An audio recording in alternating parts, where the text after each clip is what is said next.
We can pass this today. Pass it right now.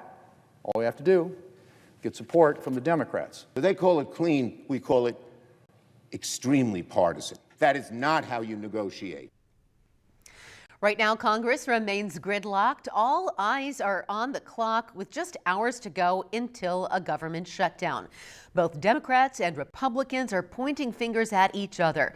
Republicans are holding votes for a temporary funding bill without any concessions to Democrats, trying to force them to publicly vote against it. The key issue for Democrats, health care. They're holding out for Republicans to reverse cuts to Medicaid and keep affordable premiums from rising for roughly 20 million Americans. Well, back here at home, a shutdown could have impacts in multiple areas. Local 5's JD Snover took a look into what some of those areas are. The potential impacts of a government shutdown are widespread. The president of the Iowa Farmers Union says for Iowa farmers, that means less access to government resources that have already been cut. In the middle of harvest season, Aaron Lehman says resources are already stretched thin for Iowa farmers, and a shutdown wouldn't help. Farmers are very busy this time of year.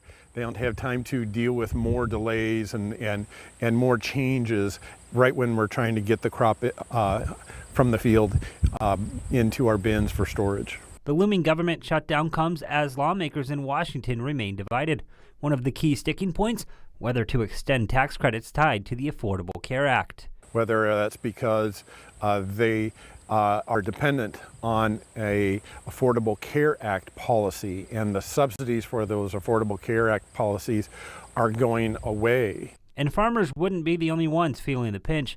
Des Moines resident Lori Hunt has been using the program since she lost her job. If I didn't have it, my health insurance cost would be more than my mortgage payment. Democrats are pushing to extend those tax credits, which are set to expire at the end of the year. But Republicans say they want to take up that debate later. Hunt worries that if credits aren't addressed in the current resolution, the conversation may not continue. I try to have faith that we can get through this and stuff. This isn't the first shutdown and the first budget battle. On his weekly call with the press, Senator Chuck Grassley pointed fingers at his Democratic colleagues, but also acknowledged the consequences of a shutdown. Government can't be a service to the people or protect the people when it's shut down. Just common sense. I'm JD Snover, Local 5 News.